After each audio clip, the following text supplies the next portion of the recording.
For the players, the pop culturist PlayStation podcast is fueled by the Man Shake. I lost 30 kilos in 10 months using this meal replacement shake. If you want to support the show and max in my weight loss journey, or to even start your own, click the link in the description below. The Man Shake. Real blokes, real results. For the players.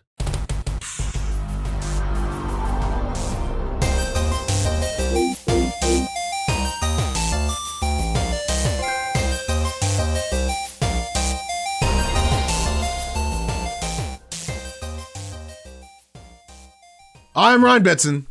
I'm Max Cooper. And this is For the Players, the pop culturist PlayStation podcast. Over 40 years of playing PlayStation and 6+ years in that games media combined. I'd like to thank you for joining us in this PlayStation conversation.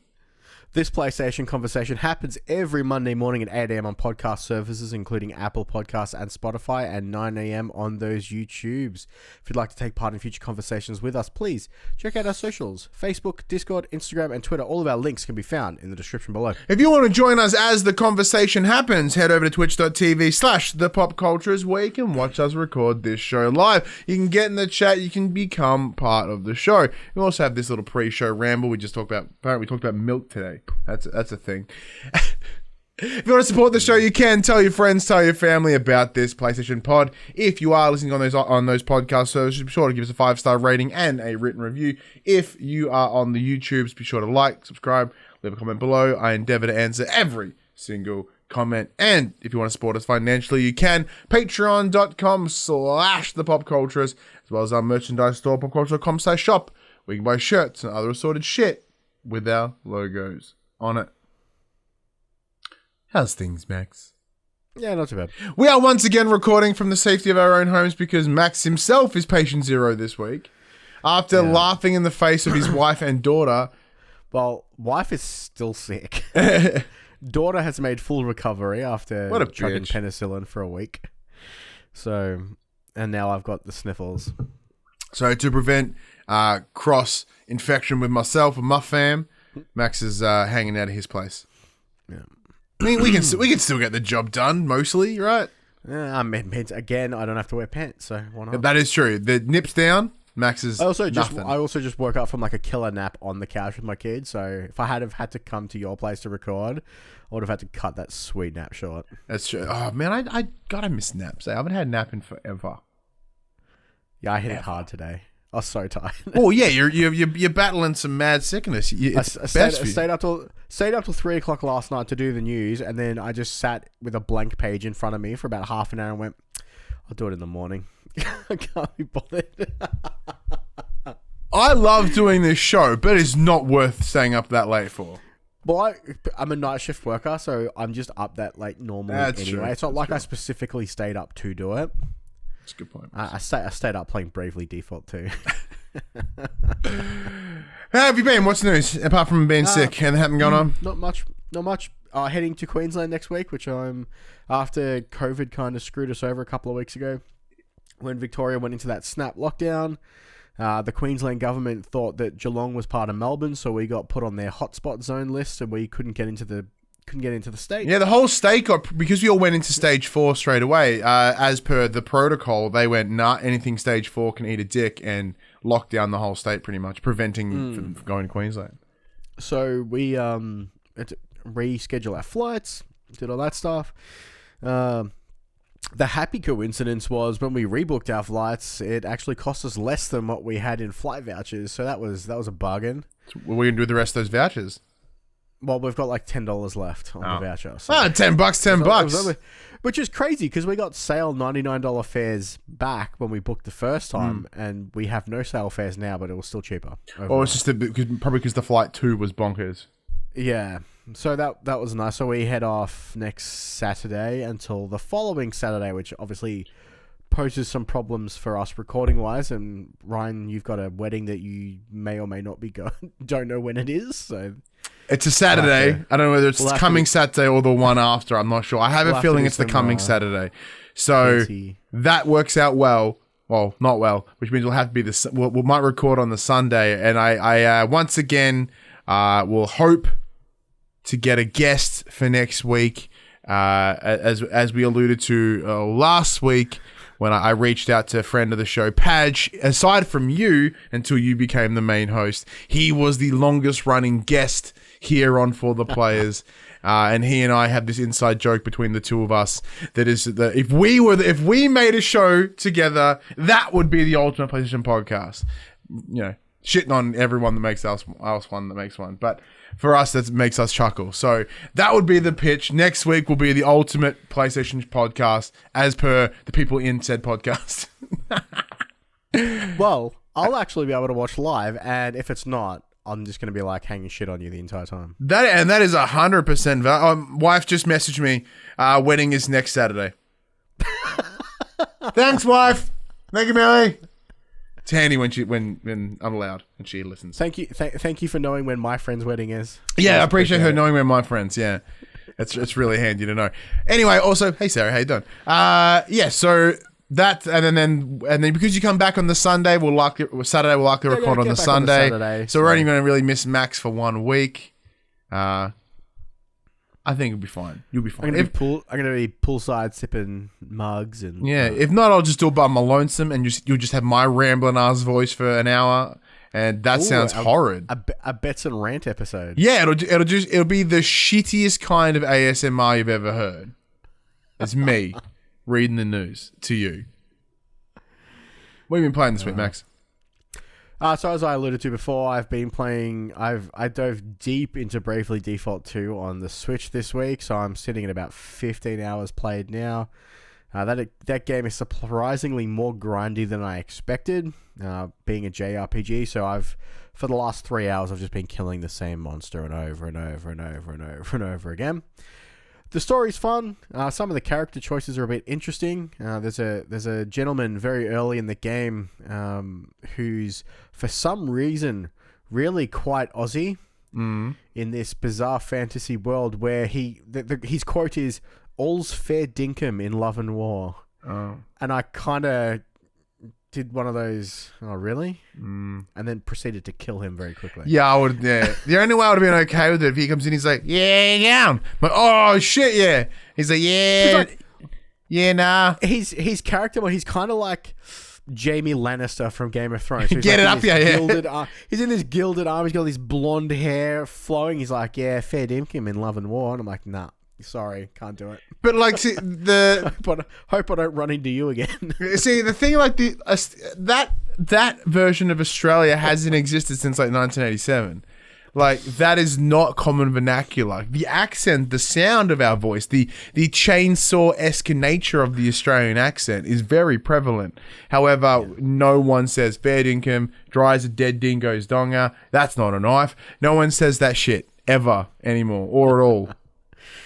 As for PlayStation side, I've been playing just a lot of zombies, just like so much zombies. Yeah, been hitting it so hard. So yeah, nothing really to report this week, unfortunately. What about you? What have you been playing? Well, I can tell you that I turned my PlayStation on once, and it was by accident because I bumped the controller when I was in this studio playing Story of Seasons on my Switch.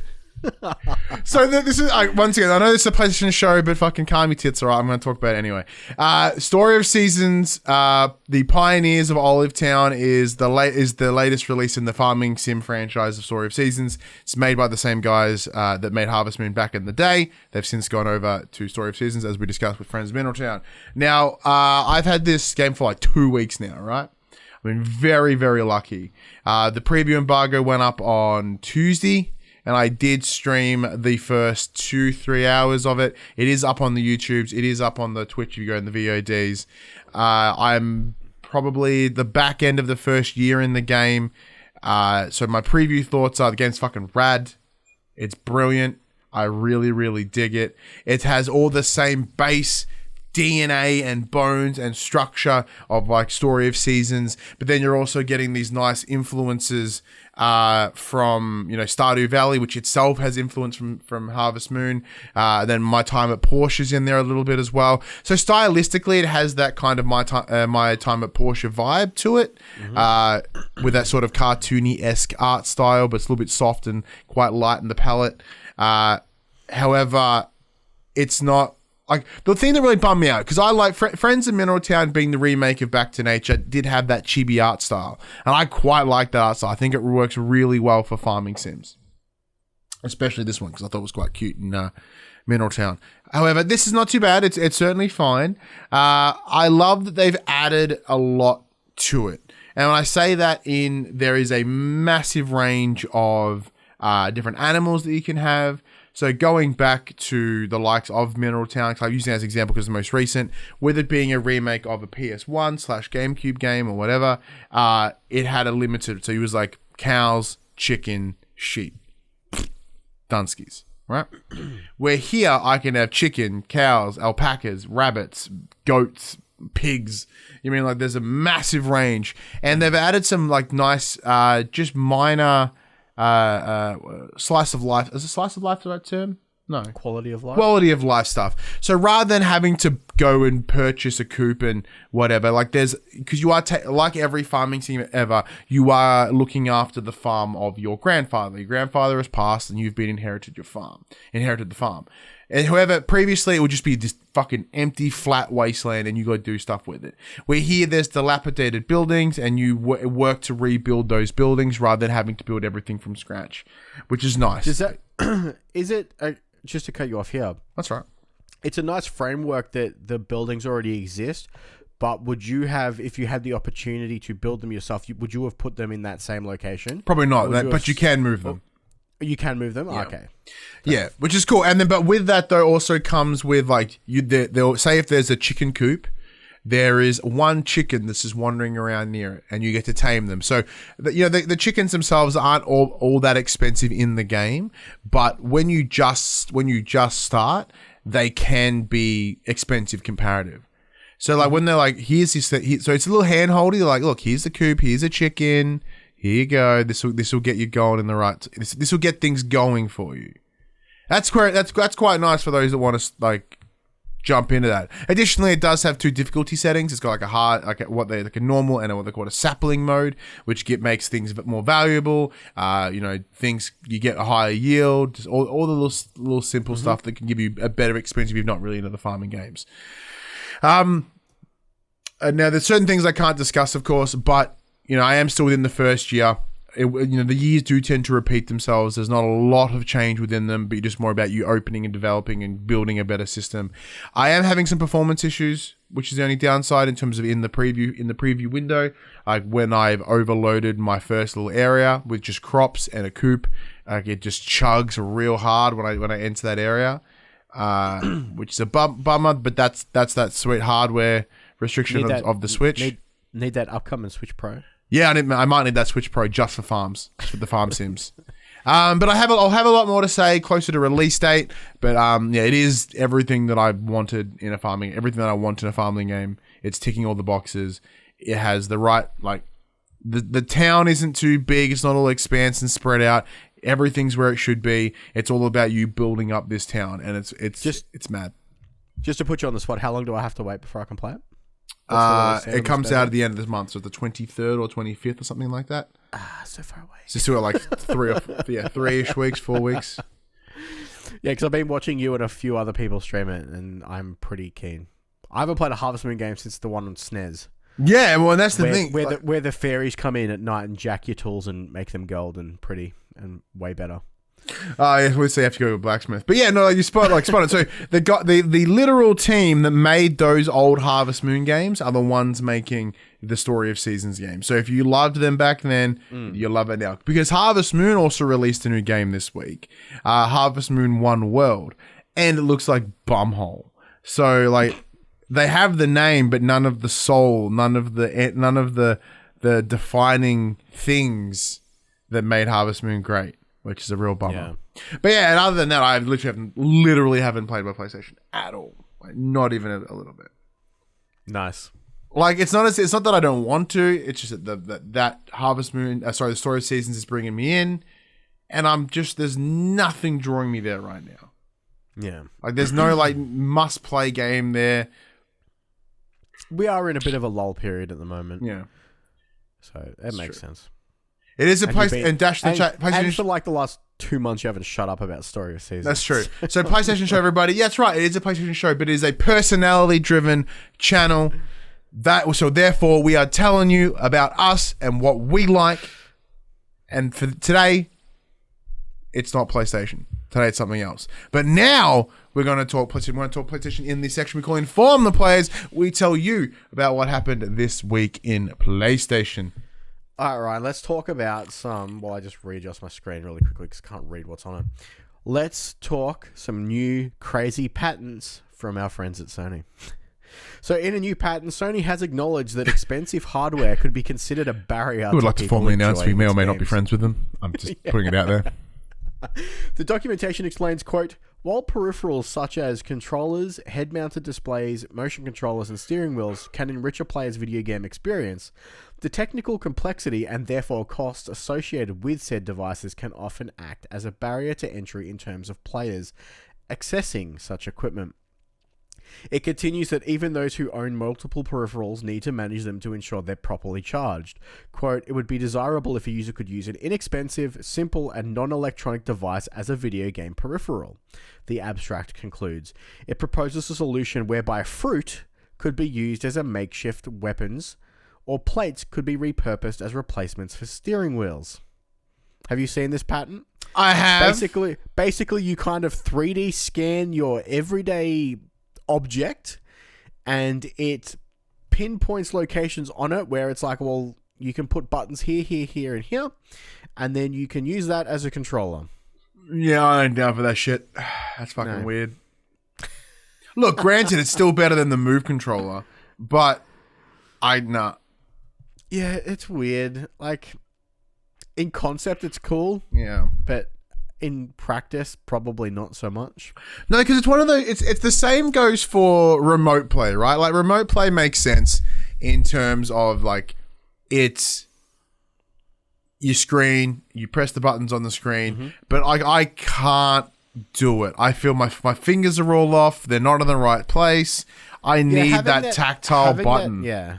Having that tactile button, especially because of, you know, when you play a lot of games, you're just using that muscle memory from your hand. You don't exactly look at your controller, whereas if you're scanning in objects, you're going to be like, there's nothing here to physically show where the actual button press point will be. So you're constantly going to have to be looking down at what you're doing, which will obviously deter you from looking at the screen as to what you're playing. Yeah, spot on. Sorry, apparently I just got kicked out of the chat application for the stream. Cool. Mad. I'll crack on. Following also from the news from last week about Sony in the talks about a new PSVR, another patent has also emerged, kind of back-ending this one that we just spoke about. This application for a new, quote, control apparatus sounds like it could potentially evolve into a genuine retail product. It details 2 handsets with small LED panels. Perhaps most interesting of all is that the document references adaptive triggers like in the PlayStation 5's DualSense controller, as well as haptic feedback. It also discusses finger tracking and discusses how the functionality could pair with the aforementioned haptic feedback to create the sensation of holding physical objects. So the patent picture kind of looked like the knuckle controllers from the Vive, I think, had the knuckle. Yeah, that's one that's like the circle and the thing with the finger thing. Like, the finger grip stuff is the biggest for me. Like, because I remember there was like whichever. This is V1 versions of these controllers, by the way.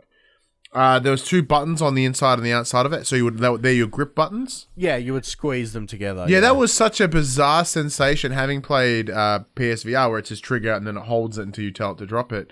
So it was really weird. I was playing and I just happened to loosen my grip and it would drop. I'm like, oh yeah.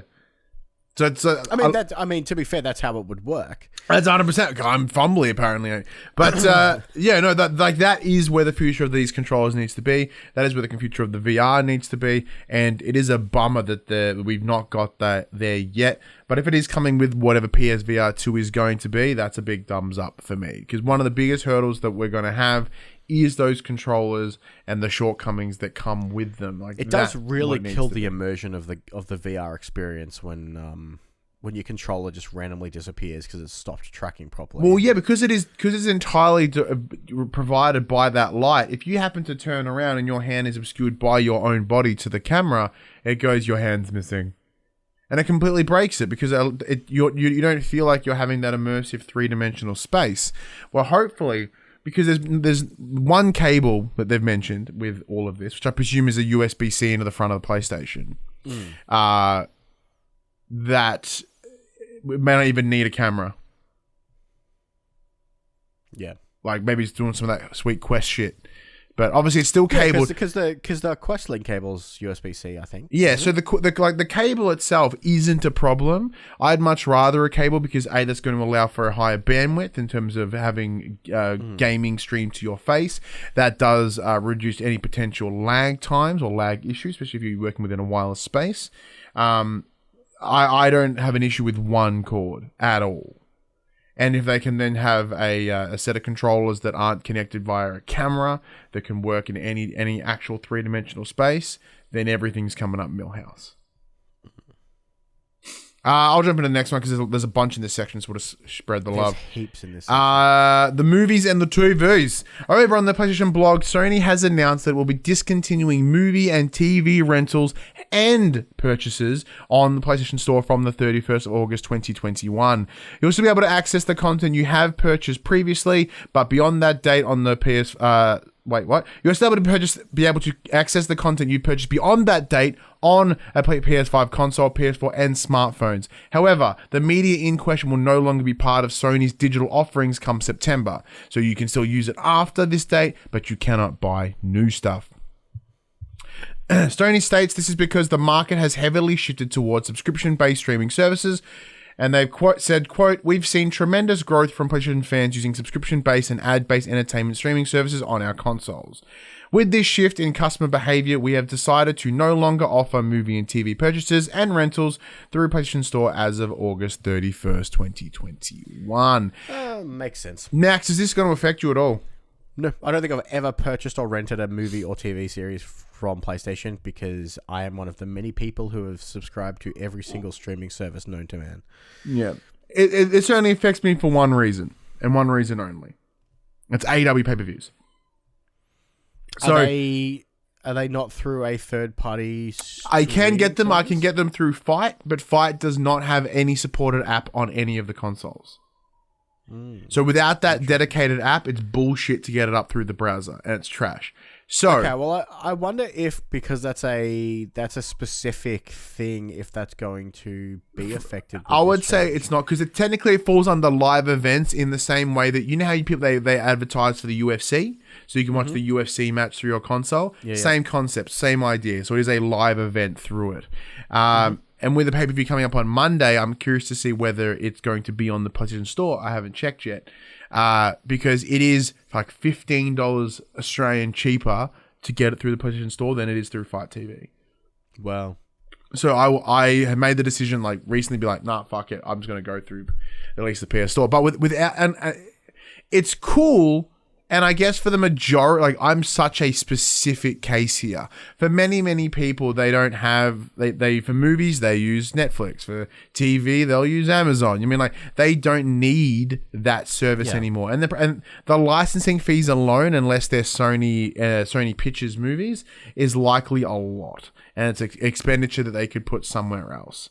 And if it just means better support for the third-party apps, in terms of media consumption, that would be the win. But I don't see that being the case because it is a company-by-company decision on how those apps are run, how they're created, how they're supported. An example being Foxtel. Currently, there is no... Like, Foxtel, the only cable company in Australia, they do not have an app for the PS5 yet. Is Foxtel Go not on PS5? No, it is not. Wow. So, like, it's not as if that they're fucking nobodies. They have an app on PS4 and Xbox or whatever, but it's currently not on the next gen. Oh, I was going to say maybe because Telstra look after, like, all the Xbox consoles and stuff in Australia when you do the rent-to-buy stuff. So maybe they're just looking after them and not... That's fucking gross if that's the case. All right, Ryan, I know we deviated a bit, and I probably should have put this first, but let's talk some more PSVR. So earlier this week, the PlayStation VR Spotlight has made its grand return to the PlayStation blog. 6 titles were announced to be heading to PlayStation VR in the coming future. First up, we had After the Fall. So After the Fall will make you feel like your favorite slightly overpowered 1980s action hero as you engage in the game's high-paced combat with real-life movements. Aside from the more conventional weapon types, you'll be able to gear up with weaponry and tools that are heavily inspired and rooted in the 1980s culture. After the Fall is coming to PlayStation VR with full cross-platform multiplayer support sometime this year, apparently. That's mad. The idea of being able to play with other VR peoples on other platforms is So I believe mad. it's a 4-player co-op game, but they will AI your co-op if you don't have anyone to play with. Well, because that's the thing. So when was it Fash? So it's not It's not enforced co-op multiplayer. Yes, there was a something Patient Zero. No, shit. What was it called? There was a multiplayer PSVR game, and Wasn't Patient Zero the Until Dawn? no, that was Rush of Blood. But there was Patient Zero. Yeah, it's Patient something. There was a multiplayer. It was free with PS Plus a while ago. But it was reliant on being multiple people playing. Same as like Werewolves Within was another. Are you talking about Don't Talk or Nobody Explains? No, not that one. You kind of have to play that with multiple people too. So Werewolves Within, Star Trek Bridge Crew. There were a stack of multiplayer VR games that are solely built on that multiplayer experience. But A, they were never really supported, and two, the install base of the PSVR was insufficient to support that.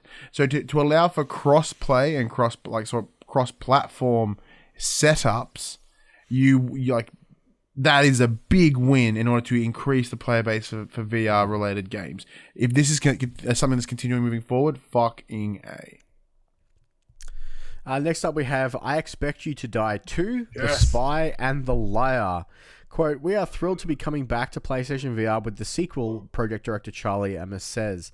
Quote, it was really a no-brainer. Our PSVR agents are an integral part of our community, and we can't wait for the players, both new and returning, to experience the new twists, turns, perils, and puzzles that I Expect You to Die 2 has to offer coming later this year. Ooh, baby. I love this game on PSVR because it's essentially like a small seated puzzle room. Yep. And it's so much fun. So one of them is you're trapped in a car, and you can't leave the car because there's a bunch of poisonous gas and whatever. And you've got to find your way to disperse the gas while escape the car. And there's literally like a separate process you've got to do because the idea is I expect you to die. You are an agent going on to suicide missions. Like it is very likely you will die in this encounter. So it's all about dying and trying again, dying and trying again, repeat. And it's awesome. I absolutely love it. I really, really enjoy it. So give me more. Have you checked out? Did you check out the first one? I haven't checked out the first one though. We have the dongle. You probably should check it out. Yeah, I should. I should really plug my PSVR back in and get some stuff going. We have Fracked next. It's a true trailblazing made-for-VR action-adventure is coming this summer. Fracked seamlessly combines fast-paced one-to-one run-and-cover gunplay with exhilarating free-running, skiing, and climbing that has never been seen before on VR. You kind of... I watched the trailer for this. You're kind of basically like an action hero from an action movie. And everything's... use the PlayStation Move controllers to do everything. If you want to vault over objects, you vault yourself over the object. You want to climb with one hand and shoot with the other, you can kind of do that. And there's some downhill skiing and some parkour free running. There's scaling the sides of buildings. It's crazy. It looks intense, and it looks like it may make me sick. Yeah, sounds fun and vommy. Next up, we had A Song in the Smoke, which is a VR survival game coming later this year. Quote, the sun is setting and the dense trees are casting long shadows across the forest. My fire is fading too, its light flickering in the gloom. From the bushes, I hear a growl, low and hungry. How am I going to survive?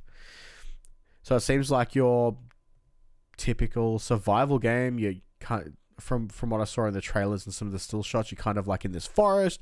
There's creatures everywhere, and you've just got to survive. You go and you do your crafting, you gather your stuff. Because isn't the game The Forest in VR? But I don't think it's VR supported on PlayStation. Yeah, I don't think so.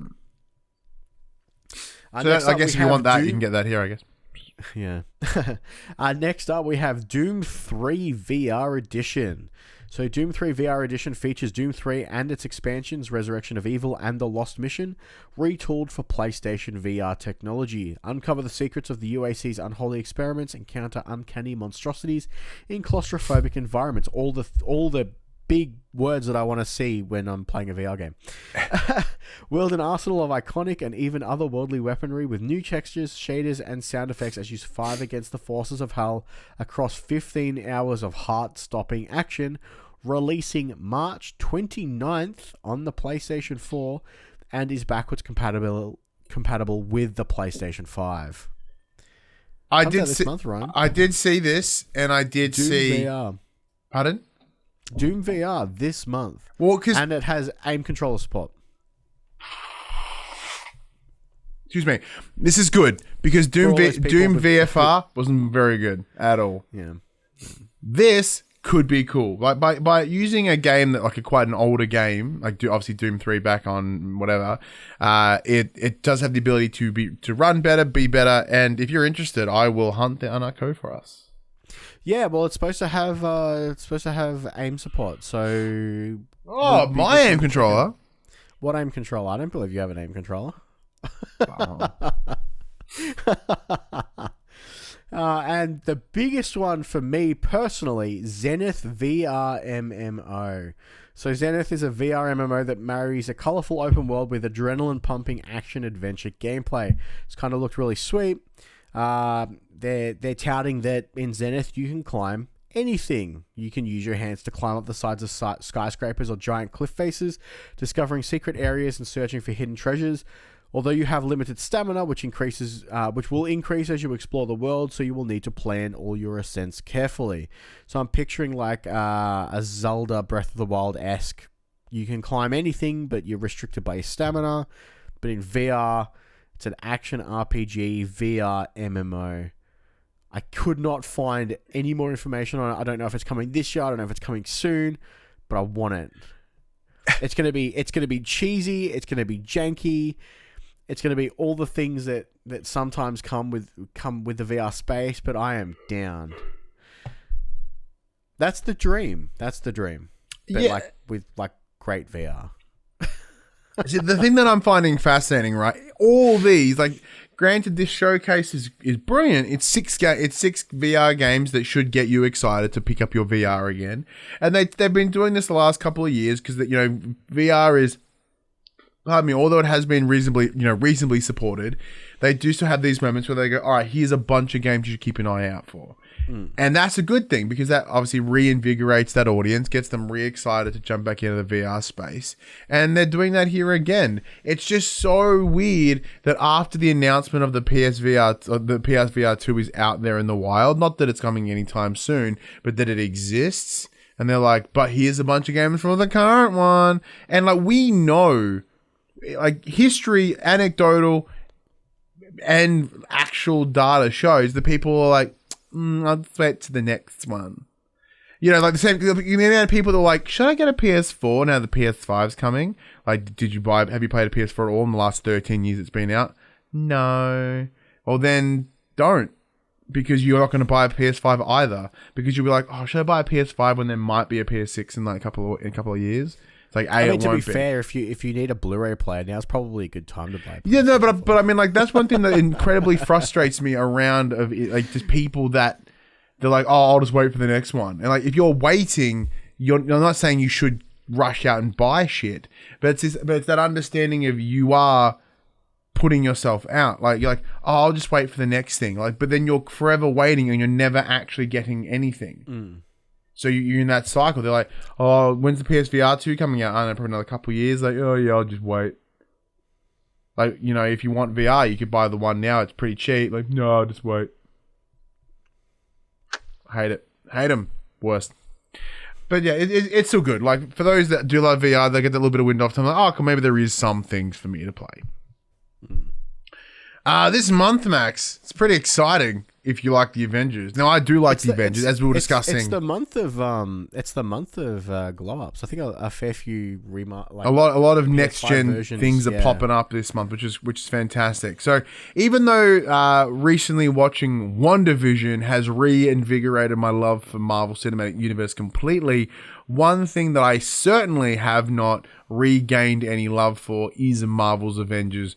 However, that could all change come the 18th of March. Nope, no, it won't. When the PS5 version is released. So they've come out recently saying that leveling up on your trusted group of superheroes in the title will take much longer than before once the native PS5 version is released. That's because developer Crystal Dynamics is increasing the amount of XP you'll need to reach the maximum of rank 50 as part of an upcoming patch that'll be deployed alongside the current gen console. So the game you didn't really want to play the first time, now you got to play it more. Detailed over on the game's official website, it is explained that the development team doesn't really believe its XP curve actually is one whatsoever. Instead, it's a straight line. Every level requires the same amount of XP to reach. Quote, this has led to pacing issues such as skill points currently being rewarded too fast, which may be confusing and overwhelming to new players. Probably the opposite. We want each decision to invest in a skill or heroic to be more meaningful, end quote.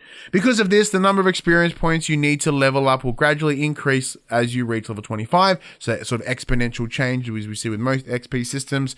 The previous ranks won't have their XP requirements tweaked. Crystal Dynamics has advised you work on leveling up your characters before this patch hits on the 18th of March if you don't want to have to earn more XP. Hi, I'm Crystal Dynamics. I've created an additional barrier entry for a game that you didn't want to play. Yeah, so my whole thing about this is I can't see many people who don't already have this game buying it now because it's on PlayStation 5. Look, it might happen. But it's very unlikely. It might happen, but I don't think it's very likely. I think the people who are going to check it out are the people who have been playing it on PlayStation 4. I think it's not going to, as they've stated, it doesn't affect anyone who's already put in the grind and got everyone to level 50. It will affect that their Clint Barton is coming, I think, same day. So to level him up is obviously going to take that longer period now. But it seems such a strange choice to now go, hey, we've now realized this is an issue. This is the chance where we could possibly bring new players in by releasing our current gen versions, and because of this, we're now going to increase the XP rate. Maybe give it a week. Let people come in before you drop the I'm going to make this game twice as grindy as it needs to be. What this is showing is their lack of understanding on what they're doing for a couple of different reasons. A, their entire model is built around each individual character. So you have to get every single character to level 50 if you want to spread out your knowledge and your focus or whatever they were discussing. That is bullshit, and that alone it's bullshit, right? So if you and I, Max, we're playing, I'm Hulk and you're Captain America. If we want to switch, we both starting back at 0, and therefore that just means even more grinding again. And that's the grind is a big part of what makes these games as a service and MMOs and fun for many people. But the big discussion point for the Avengers wasn't that the thing were coming too fast. The discussion around it wasn't fun to grind for XP. So what they're doing here is they're increasing that demand of the grind, but from what it appears, not increasing the fun entertainment value in order to get there. That is a misunderstanding of how your game works or this system works. Unless they randomly start pumping a bunch more awesome content into the PS5 version, which I highly doubt, this is a bad decision. The only reason I can see this being a decision, because even right now, you can buy XP boosters. Is that their goal? Sell more XP boosters? Maybe people spend more money on a game they didn't really want to spend money on now? Like, are they? Because once again, we know that they lost a fuck load of money with this release. So for them, it would be advantageous to have them come in, and people need to spend more money on the game to get to their level cap, right? They would benefit from that microtransaction income. Yeah. I don't think it's as simple as, oh, it wasn't really new players don't like. No, we want to fucking strangle the money out of those new players. This game is going to die. It's the Avengers, Max. We've said this before and we'll say it again. This game should have been a slam dunk. There is nothing to this game. It's the fucking Avengers. You could slap that on anything, people would buy it, and they did. However, it's so easy. Villains, man. It's all about heroes versus villains, and they supplied no villains. Additionally, they're like, well, we'll add more heroes. Gonna add some villains? No. Everyone loves the heroes. Everyone wants to play the heroes, but everyone wants to take out the villains too. It's not about being a hero. It's about also acting like one. They have no one. Some of the villains. They have no understanding how to do this game. This game is fucking done. It's a real shame too. Like, especially with Marvel and what they're doing now with their properties. Hopefully, it doesn't give them a sour taste to keep letting people use their IPs and making more fun. Especially off. I think obviously Insomniac are pretty safe. They've looked after their Marvel property pretty well. I just hope this doesn't deter them in the future from letting other studios maybe take a stab at the... No, I think it means they're going to have to be more selective. They're going to have to be more picky what they do with their properties. So it's not an issue of they were like, oh, cool, Crystal Dynamics, they've got a good history, let's give it a go. And like, oh, Somniac have a good history, let's give it a go. So they were in that trialing phase, and like with every trial comes in some errors, and they massively errored out here. They saw an incredible success with Marvel Spider-Man from Insomniac. So that it's very likely we're going to see, if not more exclusive stuff with PlayStation, or at least PlayStation Studios or Insomniac specifically.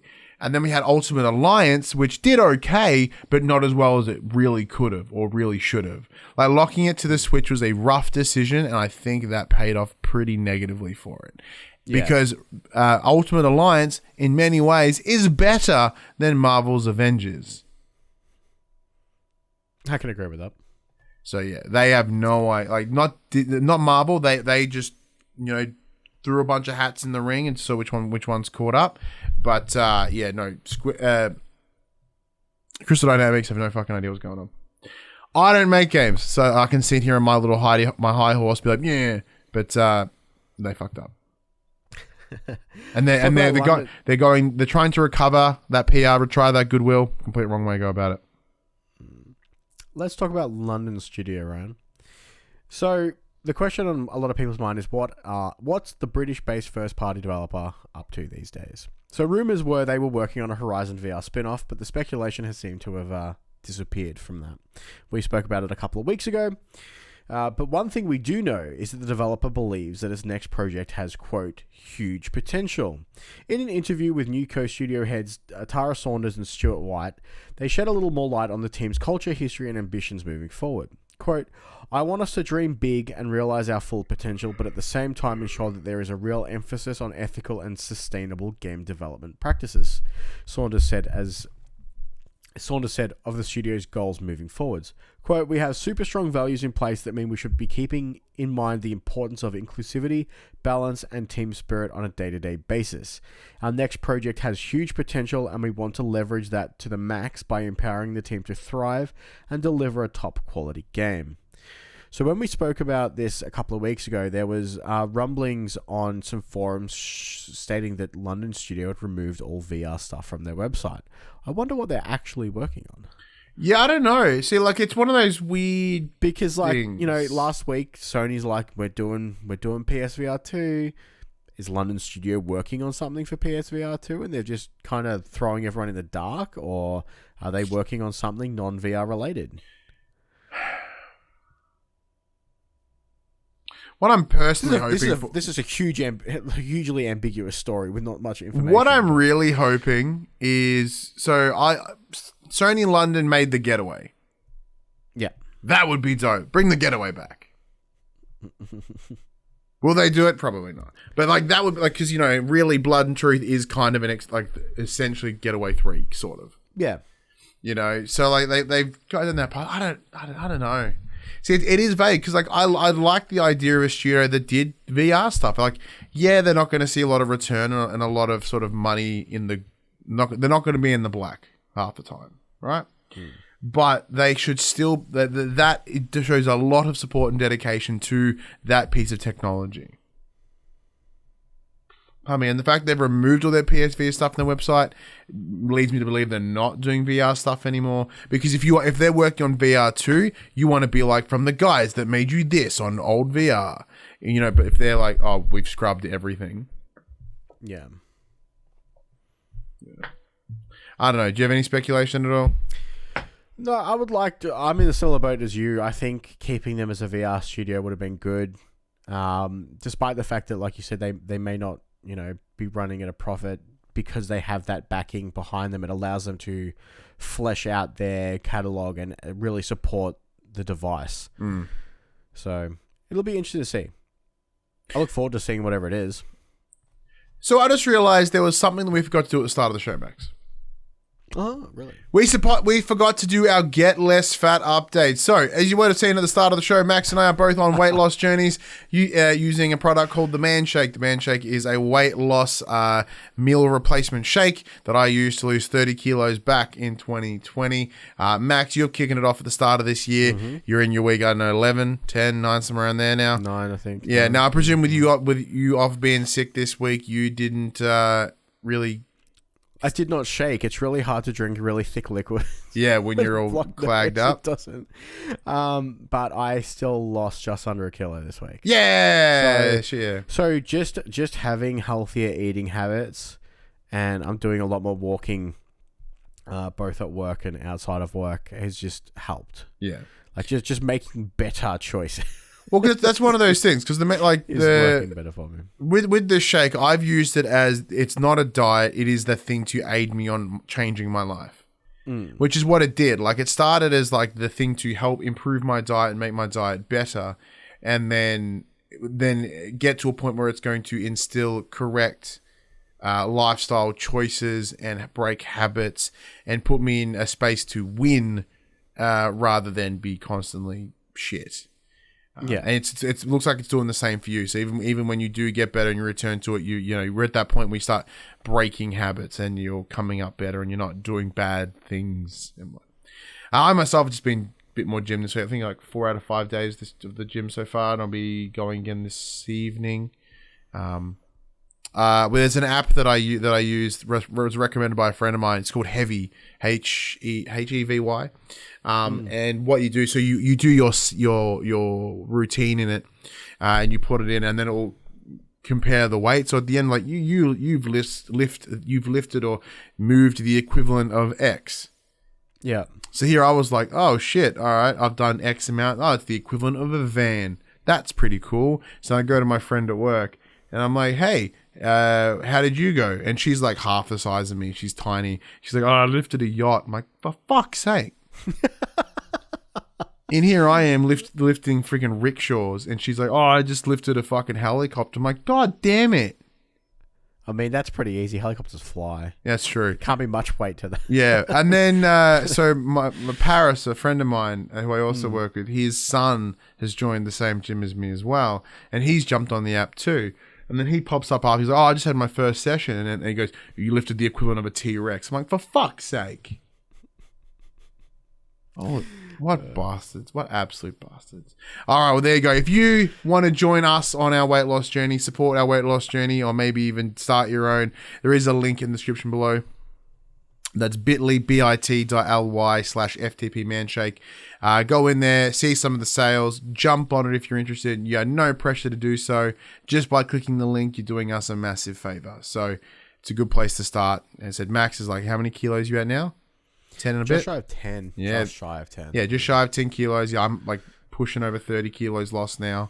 Good stuff. Moving on. Future game show. E3 once again looks to have been cancelled, Max. it was announced this week that their original in-person planned event canned. Makes sense. COVID times. Probably for the wise. Yeah, however, they're looking at probably doing something more online-y, I guess, coming through. However, in the absence of E3 last year, we did see several independent press conference-esque live streams pop up throughout the summer. One of these was the Future Game Show. This was the big replacement head by Jeff Keighley to sort of compete against what E3 was. And they had 2 broadcasts in 2020. And while the pair of shows didn't reveal anything too major, it sounds like this year's efforts might be a little larger in scale. Future Game Show returns in 2021 with the first of 3 planned showcases is set to take place on the 25th of March, so right around the corner. According to Games Radar, the show is set to feature 40 games from 30 publishers with, quote, trailers, announcements, deep dives, and interviews from studios like Sega, Team 17, Warner Brothers, and EA, end quote. There will be titles from all platforms, obviously including PS5 and PS4. Good. Break it up. Give me 3 shows throughout the year as opposed to just one big one. Yeah, 3 quarterly would be dope as well. And the only difference is there's only like so much they can do. And it's the same spread that we are seeing with the likes of streaming services where every motherfucker has one now. It's the same issue that we're facing with now that every company realized how easy it is to actually make a digital conference. Everyone's suddenly releasing shit, and then that comes with its own problems. Some of them being straight up disappointment because they shouldn't have done it because they didn't really have enough to finish the showcase, fill the showcase. Well, this gets them around that because it's now. This is what we have. They give it to the second party who shows it to the public, and then it's not Sony disappointed us with a state of play or Nintendo disappointed us with this direct. It's this show didn't have what we wanted, and the blame's on them, not on the. Yeah, pretty much. Although when you're touting 40 games that you're going to feature from 30 publishers, it sounds like it's going to have a lot of stuff to show. Yeah. Now, whether I would imagine a lot of it we've probably already seen before. I don't know how much new stuff we will actually see. Maybe we'll finally get to see the proper version of the leaked Elden Ring trailer that was leaked earlier. And it's that one hurdle, right? Like you've got 3 of them every year. They're not going to be showcasing things that are going to be coming after the second one. Yeah. So like there's reason to believe that you'll be seeing stuff that's coming in the near future rather than the stuff in the distance. And the things that people are actually excited for now, sadly, are the things that are in the distance. So rather than me personally, which you and I are both like, is it coming out in the next 3 months? It is. Fucking A. That's what I care about. If it's any longer than that, we'll get to it when we get there. But it sounds like everyone else has the exact opposite feeling, where they're all like, show us shit that is years out. And we go, okay, here it is. And they go, why are you showing us shit so far out? I'm like, but it's funny. So obviously before doing this show, I was that person. Like, show me what's coming way down the track. Let me see what you're working on. And now it's like, just when it's closer, show me. Don't. Why do you think you've changed your stance? I don't need this crazy trickle feed. Just like when it's done, just show me then. Why do you think that's changed? Because I now look at games differently. Mm. Because now that when we review them, I find myself playing games differently to how I did back when I was just a consumer. Because I tend to look at things more closely, and as you said yourself, you're a bit cynical these days. I've kind of become that way. My bad. And now things that I used to find charming are quite frustrating and annoying, and I ask myself, why was this decision made? Like, it wouldn't have bothered me if I wasn't deep diving into it as much, but now that I am, I kind of you peel back those layers and you see Yeah, it's weird. It's hard to explain. Yeah, no, I get it, because like the sheen in of that- marketing is kind of lost a little bit. Like not as if that we don't love games anymore. Like that's not what I'm saying at all. Yeah. The thing for me is just because once you've seen how the sausage is made and you learn about how it's made, it changes your opinion on the sausage. So like it's one of those things, because these events are giant marketing events, and I am a sucker for a good bit of marketing. However, like you look at them that way, you go, okay, well, this is what we're going to expect. And when we see people being mad they're not marketed to correctly, it's like, what's the issue? So like for me, it's like, tell me what's coming in the near future, because that's what I want to focus on. I'm not going to sit here and hype myself and intentionally. The thing that frustrates me the most probably is misinformation. There is so much misinformation around about titles, and that comes from people getting overhyped and creating what they believe a game should be before any information is legitimately available. Well, I think that's what I was going to bring up. Like, it's frustrating because now, working on the other side of it, it's like, if you're going to show me something that's not coming out until 3 years' time, how different is that game going to be from when you first showed it to me to when it releases? You might have, at the start, it was a single-player action-adventure game, and now it's a co-op looter shooter. Like, how many times is it going to be cancelled, remade, restructured? Just wait. Like, we know. I'll use Elder Scrolls for example. They're obviously doing it. Elder Scrolls works and sells massively every time they do one. They're clearly going to make another one. You don't need to tell us you're going to make another one. All you're doing is setting up that expectation of what the consumer thinks it is, and then you have to live up to their, sometimes more often than not, overhyped expectations, and they're just impossible to meet sometimes. So go ahead. Look at I'll talk about it later in the news, but look at Anthem and Dragon Age 4. They've killed Anthem next. They've moved that whole team over to Dragon Age, and it turns out when they first showed us Dragon Age 4, it was going to be a live service game. Now it's a single player game like the rest of them were. Like, why would you ever think that it was going to be a live service game? Why is the fourth sequel or the fourth title in a gaming what's the word I'm looking for? In a game series, why all of a sudden, when there've been single player action RPG games all the way up until this point, why would you all of a sudden change it to a live service game? And then they've realized that this is a bad choice. They've pulled everyone off Anthem next, or whatever it was going to be, and it's now like, yeah, we're making it's single player now, guys. It's single player now. Like, they're still showing us concept art for this game. This game is clearly nowhere near coming out, and we don't really need to see it. Well, because same goes for the Elden Ring, right? End my crazy rant. Yeah, no, but you are 100% spot on, because same goes for Elden Ring, right? People have already laid down expectations of what that game is going to be before there's anything. All we have is that trailer, and that's it. And by trailer, I mean that little teaser that we saw at Xbox X amount of time ago.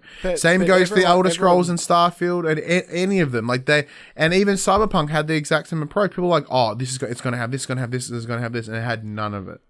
That's the problem. Like, going back to Elden Ring, they've got the FromSoft guys doing it with the story written by George R.R. Martin. So everyone's instantly hyped because they're putting that Dark Souls prestige on it, tied with the author of Game of Thrones. They're like, this is going to be this epic thing, and it may not be what they think it's going to be.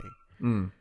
And those weird leaked trailers are not helping anyone. Well, it's the same goes for GTA 6, right? If it's not another day where I hear a client talking to me about GTA 6, like they've found this information that's just so accurate, I'm like, you can shut up, because what you're saying is wrong. It is actually wrong, because none of that information is correct, or even sourced, or even remotely real. Like, it's just littered in straight rumors. But actually, well, one thing that we know is coming with Grand Theft Auto is GTA 5. They're getting the next version of the same game for the third generation in a row. Max, I still can't believe that GTA 5 has been on 3 generations of PlayStation. It's bonkers. And it's still a top seller every week. Yeah. Oh, you want me to take this? Okay. Well, because didn't I just do one? Yeah, you did, but I normally finish with the quick bit. Oh, in that case, I'll jump in this one. So as we know, such a great transition. I thought you were just going to go into it. Oh, yeah, I was going to pass here. So GTA 5 is still coming on PS5 later in the year, as we know. And speaking as part of a conference early this week, as transcribed by Video Games Chronicle, Take-Two boss Strauss Zelnick has hinted that the fans can expect more than just a, quote, simple port. That quote continues, "We've done remastering differently to the competition, and we don't just port titles over. We actually take the time to do the very best job we can, making the title different for the new release, for the new technology that we're launching it on. So we've improved the technology, we've upgraded the visuals, and when we make performance enhancements. That's why I think our remastered titles typically do so well. The most recent example is Mafia, the Definitive Edition, which developer Hangar 13 rebuilt from the ground up for the PS4, as opposed to simply porting across the PS2 original. Quote, GTA 5 was a standard bearer when it was launched. It continued to be the standard bearer in the second generation, and we'll see how GTA does in the next generation," he continued. "Obviously, I'm confident that Rockstar is going to deliver just a great experience, but you can't do that if you're just doing a simple port. It's already known that the next generation version of GTA Online will feature content not available on the last generation platforms, and Rockstar has also hinted that its gameplay will be, quote, more responsive, end quote. So of course you'll be able to find that out for yourself, as the wildly popular multiplayer mode will be free for PS Plus subscribers to download at launch on your PlayStation 5. Now, Max, I was going to say, that's awfully kind of them, considering the fact that apparently everyone owns 30 copies of this game. Yeah, they're like, we've made enough copies, mate. It's fine. You and I have extensive histories with GTA. We come and we go, and we end up playing for big old bursts of time, and then we bounce. Oh, you for a know, little I'm while. coming back when this makes its way to PS5. So what I wanted to talk to you about, what I wanted to discuss with this specifically, is what do we want to see? Because if they're putting more effort into this than a straight port, what does it need to do for you to consider this a successful remaster? Well, I wonder. So obviously they're saying that they're going to use all the new hardware and stuff. So obviously the big, apart from just the raw power change of obviously upping to the PlayStation 5, the biggest hardware change is obviously in their DualSense controller. That's really where a lot of this is going to stand out. Are they going to go the Call of Duty route, where every single weapon in GTA Online has a different haptic trigger, or adaptive trigger, sorry? Because if that's the case, that could be really cool. Because they've got tons of weapons in that game. Then you've got the cars. Are all the cars going to feel differently? The cars all feel differently when you drive them now on PlayStation 4. Will they? You know, you'll be able to feel the handling a little bit better with the haptic feedback. The adaptive triggers, I would imagine, will play a part in the braking, stopping, acceleration, all that stuff. I think the game, as it stands, kind of runs fine. The fact that it takes 30 minutes to load into GTA Online when you first boot it up is an issue. So hopefully that is solved. But for the most part, the game, as it stands now, even on PlayStation 4, does run well. Yeah. So the big standouts are going to be what they do with that DualSense controller, and if they can fix some of the loading time issues. For me, that revolves around GTA Online. What I'm wanting is what they did with WoW. I think it was after the Wraith King, Lich King, whatever the fuck it was. There was one they did where they essentially went, hey, we went in and we redid everything. Like, we completely redid the skins, we redid the animations. That's what they need to do here, because if this is running like a PS3 game on a PS5, load times are garbage for some reason. Even if you have this on your solid state on your PS5, load times for the online is disgusting. So we can only be presumed that it is a networking issue. But apparently that's not even the case. A gentleman on the PC went in and changed some minor source code and it loads up in minutes. Like seconds. Like, so there's something somewhere hindering that. And additionally, the game has moments where it kind of looks like shit now. Yeah. So, like, if they want to continue this on and to have GTA Online be its own MMO, its own big thing. And we know with the likes of No Pixel and what's the other one they do? Like all the role-playing stuff on GTA. These games aren't going anywhere anytime soon. Support them. And they make nothing but money for 2K and make nothing but money for Rockstar. It's within their interest to invest it. It's not as if they don't have the money to shovel back in it and make it look mad, make it look fantastic. Like, yeah, of course. As it stands right now, we don't have any idea what Rockstar are working on. As far as we know, the rumor mill is GTA 6, but I've also heard Bully and like everything under the sun they've ever touched. They have a relatively smallish team on GTA Online because they can keep themselves pretty self-sufficient. They still need to do something here, and I think an overall haul that one works. Is where it's needed. I'm not saying they got to like start it from scratch or anything. Keep all the stats and specs and all that sort of shit the way it is, but it does need that complete visual and performance overhaul. Yeah, that because it just simply comes down to it showing its age. That is all. But of course, I'm gonna play it regardless. So I don't give a shit. Oh yeah. Next up, we've got some quick bits. Rumor has it that there is an extended Death Stranding version for PlayStation 5 and PlayStation 4, which is, quote, ready and done for a while now, according to a Reset Era user, Navtra, who correctly leaked Final Fantasy XVI's console exclusivity. Would you want to play a PS5 version of Death Stranding?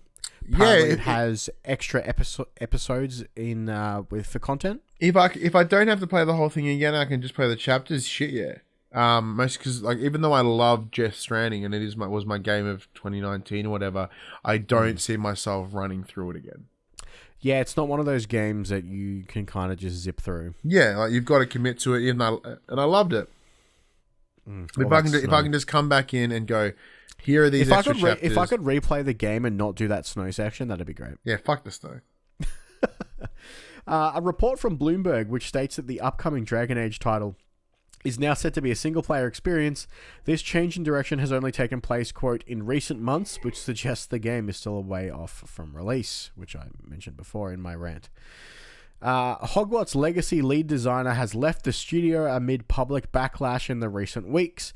Also announced was the ability to create transgendered characters with body, voice, and title options being completely separate. So it's a weird line. Like I don't know anything about this individual, this lead designer. I've not looked into it. I've just kind of ignored it because I'm a little bit sick of this shit. I know that's the wrong attitude. It's a complete wrong attitude to have when it comes to stuff like this. But it is starting to give me that feeling that they are just intentionally trying to throttle this game now. Because we know nothing about it, and there's every day I'm hearing about how this game is a dumpster fire and it's full of fucking hatred people and shit. Like the inclusion of the transgender characters is obviously a big plus because it's going against J.K. Rowling's beliefs and things that she's currently being held accountable for. But it does feel a little pandery. But like, how else would they go around it? There's no way they can deliver this information. Like, the best thing they could do is just when the game delivered, it was there and no one said anything. Yeah. But they needed the PR. And also, it just straight demonstrates how fucking easy it is to make those settings in a game. So any other title where a game says they can't do it, they're lying. The answer is change some menu options, connect some things together. You can make the character of your choosing. Neil Druckmann, co-president, has acknowledged fans' thirst for new information on Twitter about Last of Us 2. He's urged patience for the time being, quote, we have several cool things we can't wait to share with you. As soon as we can, we will. This referencing, obviously, the people's want for the multiplayer... for factions, factions that came with Last of Us 1.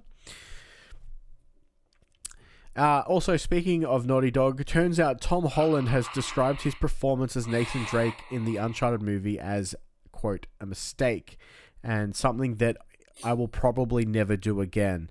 Now, this, for context, wasn't him saying that the character that he played was bad. He felt that his portrayal of it didn't suit him in his acting choice. Yeah, so apparently his performance was more based around wanting to look good and wanting to make sure he's hitting the right pose and looking jacked, and which is kind of the wrong approach for Nathan Drake. But he wasn't, if he was the Rock level, he wasn't like Batista level jacked or anything. He was just a dude. So I'm not too mad at him. I'm sure it's fine. With the BAFTAs approaching on the 25th of March, The Last of Us Part 2 has picked up 14 separate nominations, followed closely by Ghost of Tsushima with 12. Hades, I believe, is sitting with 10 nominations. So, look forward to that. Very nice. Fall Guys developer Mediatonic has been bought by Epic Games. So it's the same sort of idea as like Psyonix, right? They bought Psyonix, yeah. Yeah, like they were a multiplayer game that could benefit from their funds. Why not? Forever Entertainment, the company that released the recent Panzer Dragoon remake, is currently working with Square Enix to create, quote, multiple remakes based on one of the Japanese publisher's properties. I have no idea what that is.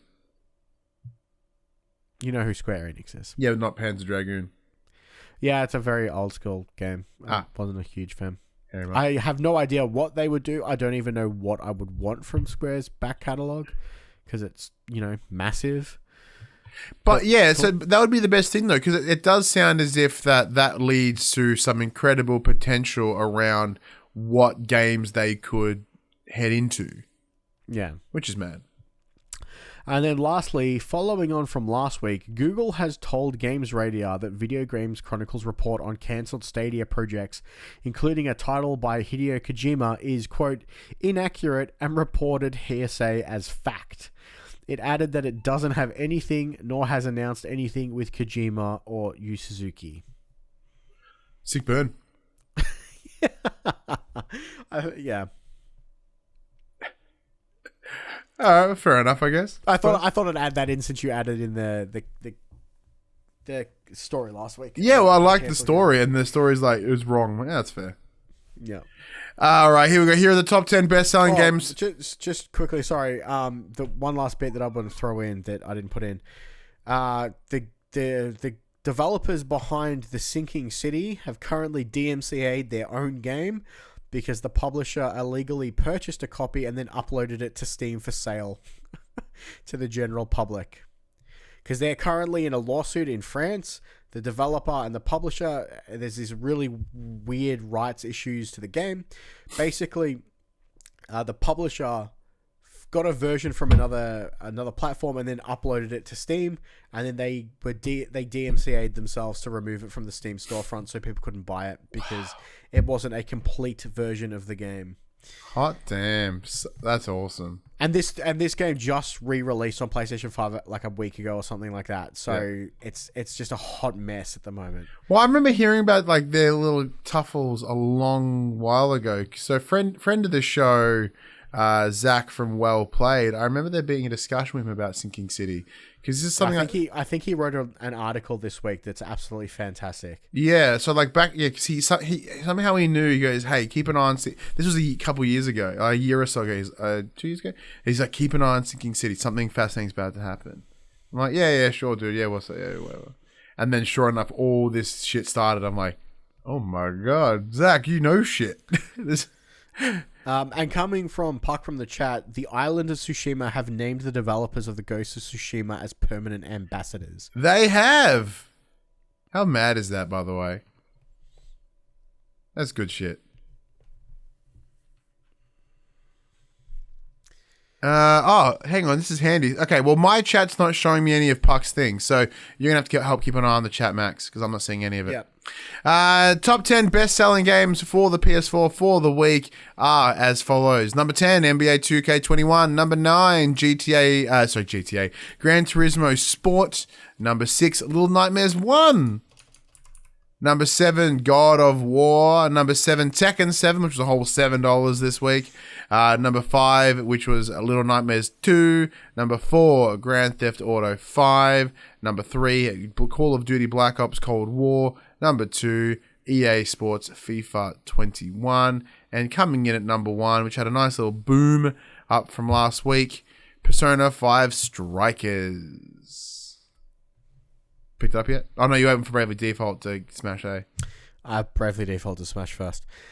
Games coming this week. We have one of note being Crash Bandicoot 4. It's about time, coming to PlayStation 5 on the 12th of March.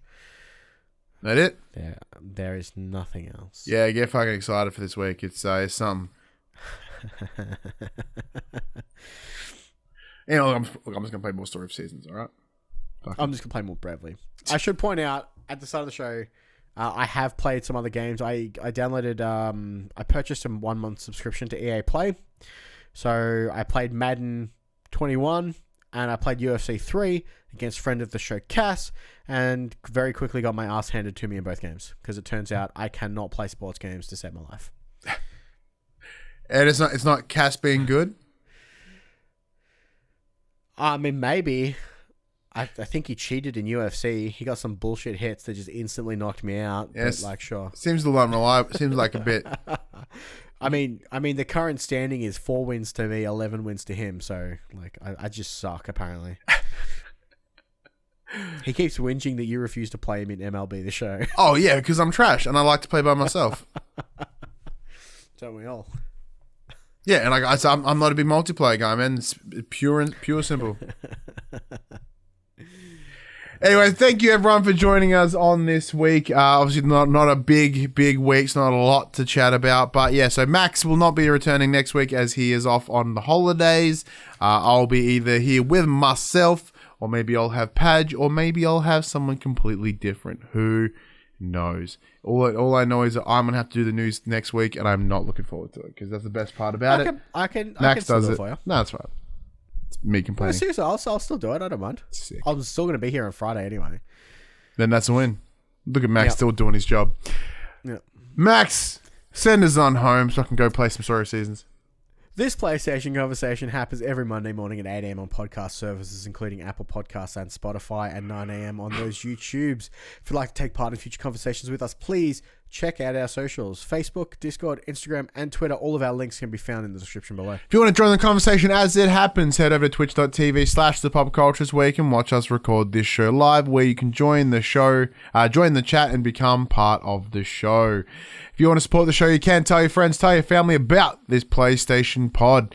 If you're on the iTunes, whatever, 5-star rating and a written review. If you are on YouTube, like, subscribe, leave a comment below. I endeavor to answer every single comment. If you want to support us financially, you can. Patreon.com/thepopcultures, as well as our merchandise store, popcultures.com/shop, where you can buy shirts, other assorted shit with our logos on it. But until next week, I'm Ryan Betson. I'm Max Cooper. And that was For the Players. Man, I hit a wall somewhere through there. I am fucking knackered.